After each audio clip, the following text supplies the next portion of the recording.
गर्भावस्था या प्रेगनेंसी एक बहुत ही ब्यूटीफुल जर्नी है, बहुत ही खूबसूरत यात्रा है।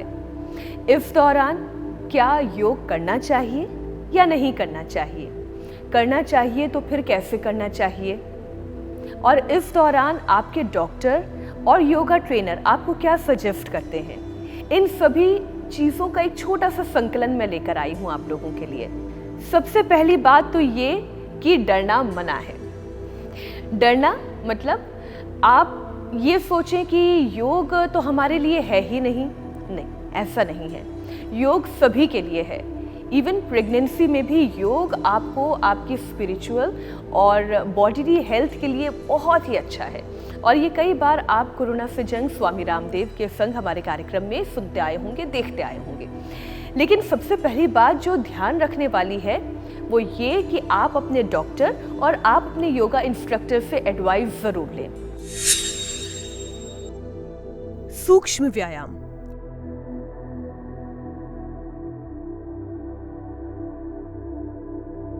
शुरुआत उंगलियों के संचालन से करें। दोनों हाथ सामने करें। उंगलियों और हाथों को ढीला कर 15 से 20 बार खोलें और बंद करें। इससे उंगलियों के जॉइंट्स का दर्द दूर होगा ही, साथ में जोड़ों की ताकत भी बढ़ेगी। अब दोनों अंगूठे मुट्ठियों में बंद करें। दोनों हाथों को आगे की तरफ फैलाएं। मुट्ठियों को गोल गोल 10 से 15 बार क्लॉकवाइज और एंटी क्लॉकवाइज घुमाएं। इससे न सिर्फ कलाइयां मजबूत होंगी और साथ ही अगर कोई दर्द है तो वो भी मिटेगा। अब दोनों हाथ आगे की ओर फैलाएं। एक्सहेल करते हुए उंगलियों से कंधों को छुएं। इनहेल करते हुए हाथ सामने करें। अब ठीक इसी तरह दोनों हाथों को बगल में फैलाकर दोनों हाथों की उंगलियों से कंधों को छुएं और फिर वापस ले आएं। इससे हाथ मजबूत होंगे, कोहनियों की जॉइंट्स यानी एल्बो जॉइंट्स फ्लेक्सिबल होंगे।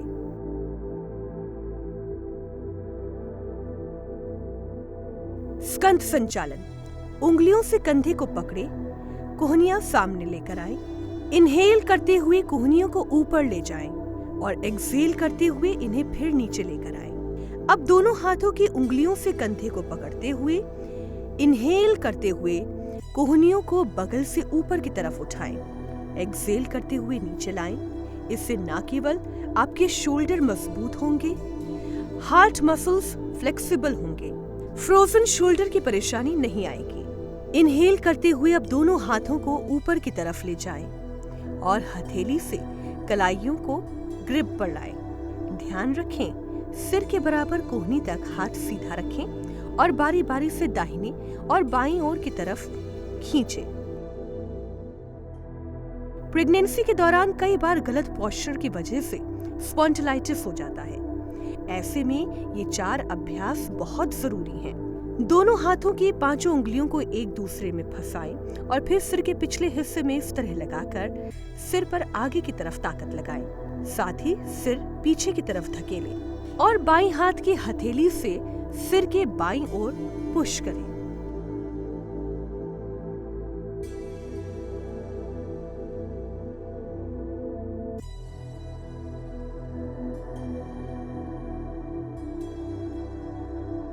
अब आखिर में ललाट पर दोनों हाथों को इस तरह मोड़कर दबाव बनाएं और आगे की तरफ बराबर फोर्स अप्लाई करें। याद रखें, इस दौरान गहरी सांस भरें और छोड़ें। कंधे और गर्दन के लिए इसके साथ कुछ और ऐसे सूक्ष्म व्यायाम हैं जिसे आप कहीं भी, कभी भी, अपने दफ्तर में, अपने घर पर आसानी से कर सकते हैं। मसलन कंधे को क्लॉकवाइज, एंटी क्लॉकवाइज घुमाना शरीर के ब्लड सर्कुलेशन को ये बेहतर बनाता है।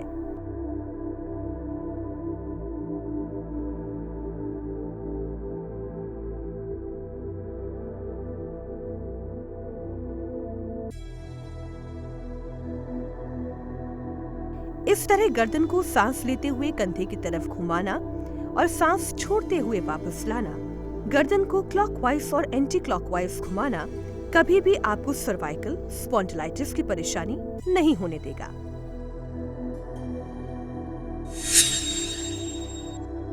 पाँव का सूक्ष्म व्यायाम।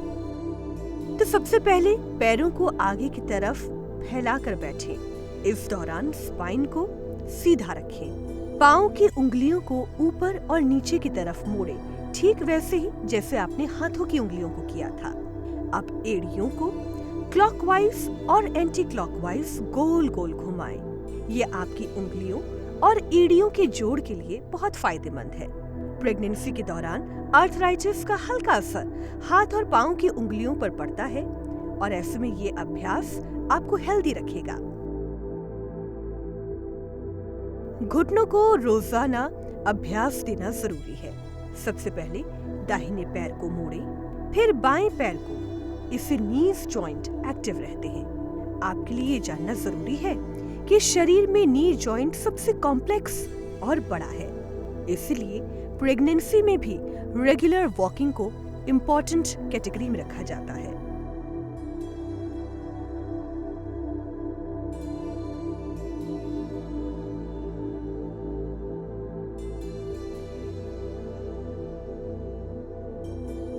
अब दाहिने पैर को मोड़ें, कुछ इस तरह बाएं पैर के ऊपर रखें। आराम आराम से दाहिने पैर के घुटने को ऊपर उठाते हुए चेस्ट तक लाएं। जितना आप कंफर्टेबल हो उतना ही करें, ज्यादा फोर्स ना लगाएं। दोनों पांव से रिपीट करें। प्रेगनेंसी के दौरान पेल्विक एरिया का एक्टिव रहना बहुत जरूरी है, खास तौर पर जिस तरह से सिजेरियन डिलीवरी के मामले बढ़े हैं। प्रेगनेंसी के दौरान बटरफ्लाई यानी तितली आसन जरूर करें, बहुत आसान है। दोनों पैरों को जितना हो सके मोड़ें, दोनों तलवों को आपस में सटाएं और हल्के हल्के घुटने को ऊपर और नीचे लाएं, ठीक वैसे ही जैसे बटरफ्लाई अपने पंखों को हिलाती है। और डीप ब्रीदिंग करें।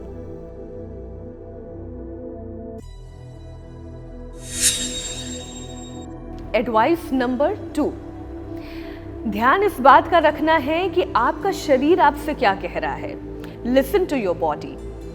किसी दिन होता है कि आपका शरीर आपको बहुत कोऑपरेट करता है, आप बैलेंस बहुत अच्छा कर पाते हैं, स्ट्रेच बहुत अच्छा कर पाते हैं, लेकिन वही आसन अगले दिन हो सकता है कि आप ठीक से ना कर पा रहे हो। इसलिए ज़रूरी ये है कि आप अपने शरीर को सुने, और ख़ास तौर पर क्योंकि आप गर्भवती हैं इसलिए ये समझना बहुत ज़रूरी है। और अपनी बॉडी को ध्यान में रखते हुए वो क्या कह रही है, क्या आज स्ट्रेच कर पाएगी या नहीं कर पाएगी, या ये आसन आपके लिए उपयुक्त नहीं है, आप नहीं कर पा रहे हैं तो मत कीजिए। तीनों ट्राइमेस्टर में बॉडी के हर पार्ट का फ्लेक्सिबल होना बहुत जरूरी है और इसके लिए कई यौगिक अभ्यास हैं। स्ट्रेचिंग योग करते हुए शरीर के संतुलन का बहुत ख्याल रखें। ताड़ासन। दोनों पांव के बीच इतनी दूरी रखें कि आराम से आप बैलेंस बना सकें। अब दोनों हाथों को जोड़कर ऊपर की तरफ खींचें। इस दौरान इनहेल करें और नीचे लाते वक्त एक्सहेल करें। शरीर की अकड़न दूर होगी और एनर्जी महसूस होगी। ठीक इसी तरह तिर्यक ताड़ासन करें। ये आपके वजन को कंट्रोल करने में मदद करेगा। इसके अभ्यास से रिब्स और लंग्स की ताकत बढ़ेगी, हार्ट के मसल्स भी मजबूत होंगे और लंग्स में भरपूर ऑक्सीजन जाएगी। नीचे जाते वक्त एक्सहेल करें और ऊपर आते वक्त इनहेल करने का ख्याल रखें।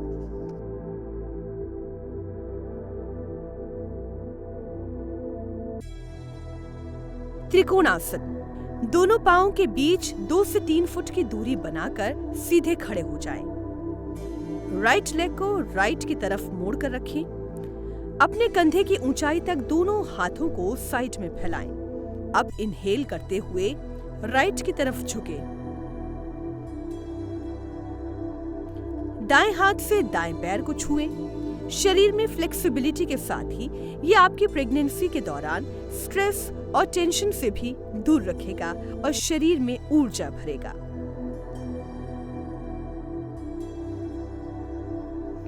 वीरभद्रासन। ये योग अभ्यास करते हुए भले ही आपको बड़ा ही आसान लगे, लेकिन इसके फायदे बहुत हैं। इसकी प्रैक्टिस से फिजिकल कैपेसिटी बढ़ती है, ताकत महसूस होती है और आपका कॉन्फिडेंस लेवल भी हाई होता है।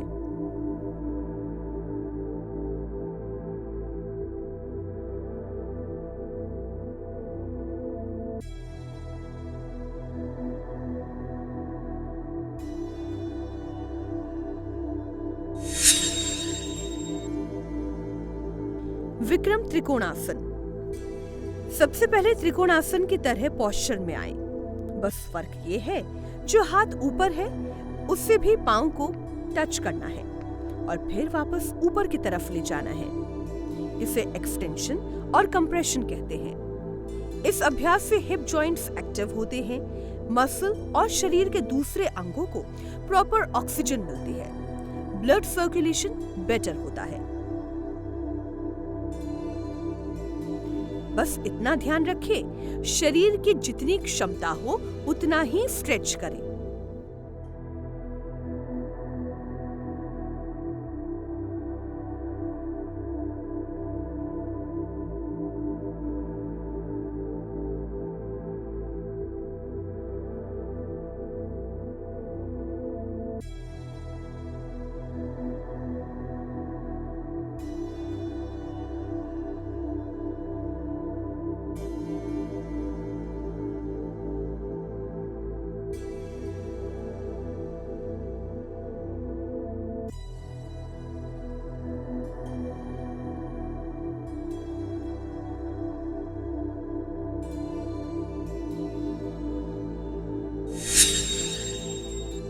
Advice number 3, keep breathing. आपके शरीर में सब कुछ सांसों के द्वारा संचालित होता है। आप जितना भरपूर सांस लेंगे, ऑक्सीजन इनहेल करेंगे, इनटेक करेंगे, उतना ही आपके लिए और आपके बेबी के लिए अच्छा रहेगा। इसलिए आसन करते करते वक्त कि कोई आसन आप अपने पूरे एक्सप्रेशन के साथ कर पाएं, ऐसा ना हो कि आप ब्रीथ करना भूल जाएं। ये होता है, इसलिए इस चीज़ का ध्यान रखें। Breathe in and breathe out gently, बहुत कामली। हर एक आसन के साथ धीरे धीरे अपनी ब्रीदिंग पर भी फोकस करें। प्राणायाम। हमारा शरीर 37 ट्रिलियन सेल से बना है, जिसे चार्ज करने के लिए ऑक्सीजन की जरूरत है और इसके लिए रोजाना प्राणायाम का अभ्यास सबसे कारगर है। शुरुआत भस्त्रिका से करें। सुखासन में बैठें, गर्दन और रीढ़ को सीधा रखते हुए मन को शांत करें, आंखें बंद करें और आराम आराम से ब्रीद इन ब्रीद आउट पूरी सहजता के साथ। अब अनुलोम विलोम। दाएं अंगूठे से अपनी दाहिनी नाक को बंद करें, बाईं नाक से इनहेल करें। अब रिंग फिंगर से बाईं नाक को बंद करके अंगूठे को दाईं नाक से हटा लें और इस तरह बाईं नासिका से भी पूरे प्रोसेस को दोहराएं। रोजाना कम से कम 5 मिनट अनुलोम विलोम कहें या फिर ऑल्टरनेटिव ब्रीदिंग जरूर करें। शरीर में ऑक्सीजन का लेवल बढ़ता है, स्ट्रेस टेंशन दूर होती है, लंग्स और हार्ट हेल्दी रहते हैं। कोरोना के दौरान लड़ाई में ऑल्टरनेटिव ब्रीदिंग या अनुलोम विलोम एक बड़ा हथियार था।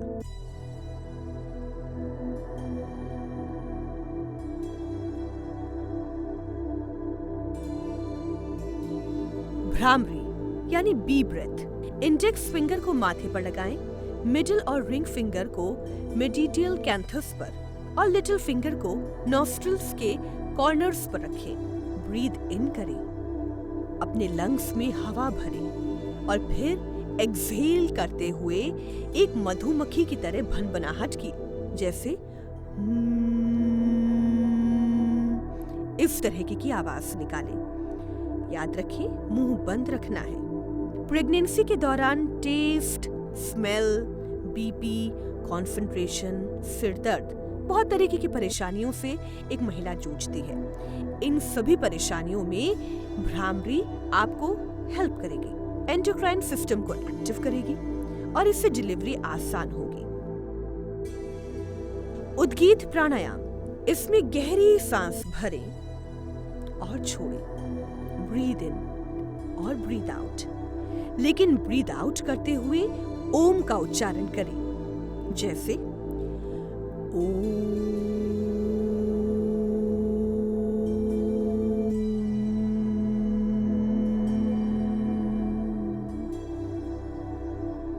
आप शांति का अनुभव करेंगे।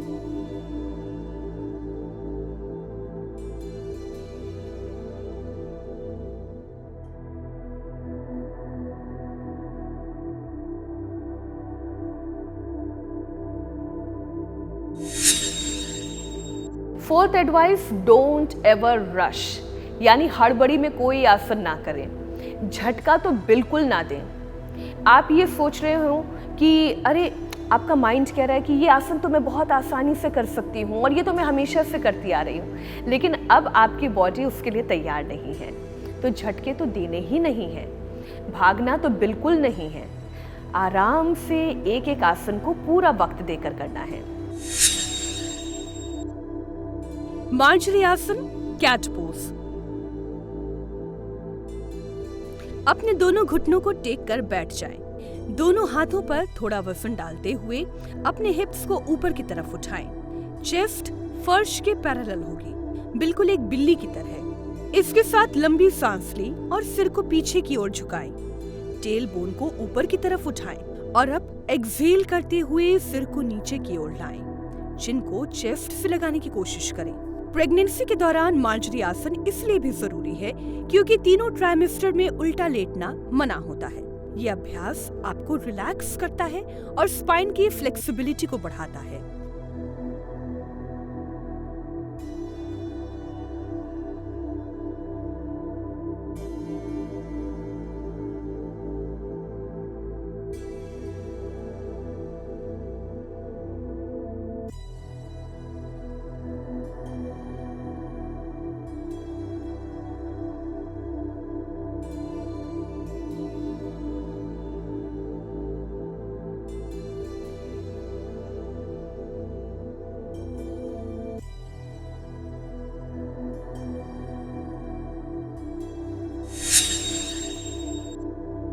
अब शशिकासन। इसके लिए सबसे पहले वज्रासन में बैठ जाएं। सांस भरते हुए दोनों हाथों को ऊपर की तरफ ले जाते हुए सामने लाएं और फर्श को हथेली से छुएं। ध्यान रखें कि इस दौरान सिर जमीन पर टिका हो। स्ट्रेस लेवल कम होगा, डाइजेशन बेहतर होगा, स्पाइन में आराम मिलेगा।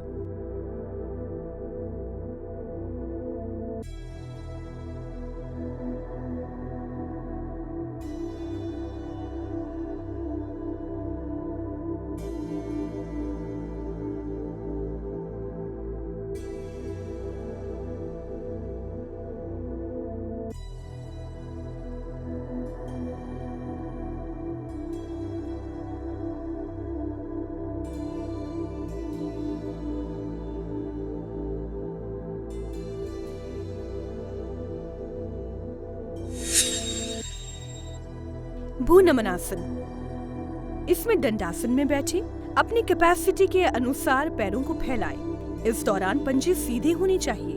अब दोनों हाथों से पैरों के अंगूठों को पकड़ने की कोशिश करें। इस दौरान जितनी बार झुके उतनी बार ब्रीद आउट करें। सीधे होने पर ब्रीद इन करें। अब आगे की तरफ झुककर सिर को जमीन से लगाने की कोशिश करें, पर सबसे महत्वपूर्ण बात, उतना ही झुके जितने में आप कंफर्टेबल महसूस करें। भूनमनासन के बहुत सारे फायदे हैं, जिनमें से पहला फायदा तो यही कि आपके पेल्विस को ओपन करता है।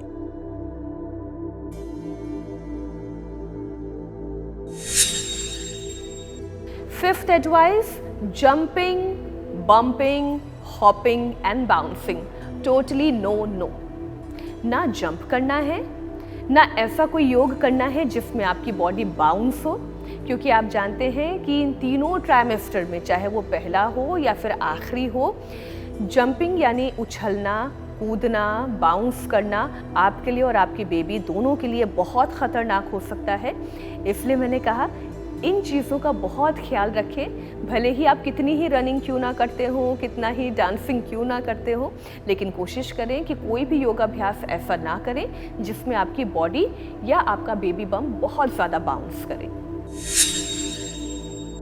अब प्रेगनेंसी में सबसे कारगर योगासन की बात करते हैं, जिसे हम गॉडेस पोज कहते हैं। प्रणाम मुद्रा लें।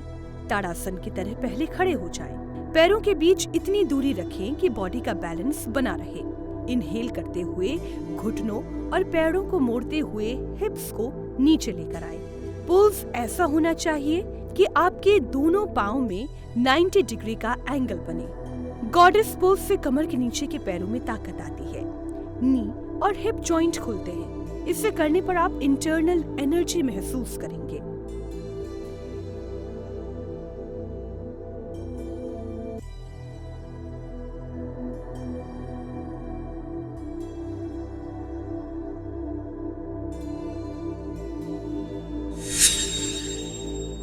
आखिरी एडवाइस ये है, फिक्स्ड एडवाइस, कि खाना खाने के बाद कम से कम 1 से 1.5 घंटे का इंतज़ार करें और फिर ही योग करें।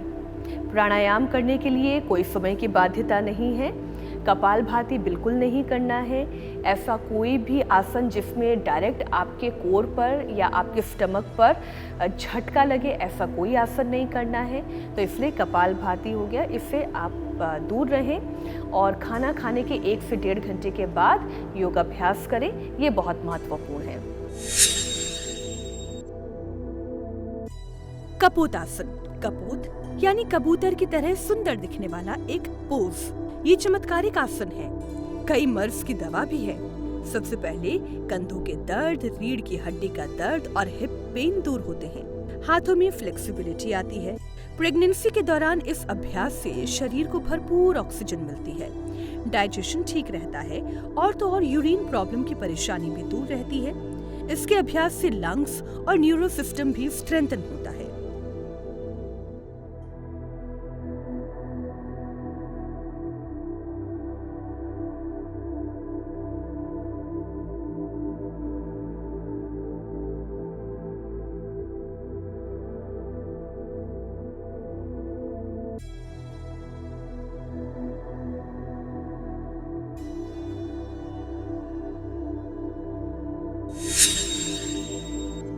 गोमुखासन यानी काउ पोज। गाय के मुंह के समान नाम से ही साफ होता है। इस पोज में थाइस और दोनों हाथ एक छोर पर पतले और दूसरे छोर पर चौड़े होते हैं और इसी वजह से ये गाय के मुंह के आकार का दिखाई देता है। वैसे तो इस आसन में पाँव की पोजीशन अलग होती है, लेकिन चूंकि आप गर्भावस्था में हैं, अपने पाँव को फोल्ड करके आप नहीं बैठ पाएंगे, इसलिए सुखासन में बैठे। दाएं पाँव को ऊपर रखें जब दाएं हाथ को पीछे ले जाते हैं और बाएं पाँव को ऊपर रखें जब बाएं हाथ पीछे ले जाते हैं। शरीर की फ्लेक्सिबिलिटी बढ़ाएगा, पीठ, हाथ और रीढ़ की हड्डी को मजबूत करेगा। प्रेगनेंसी के दौरान ये बेहद जरूरी है। इतना ही नहीं, आपके पोस्चर को भी ये करेक्ट करेगा।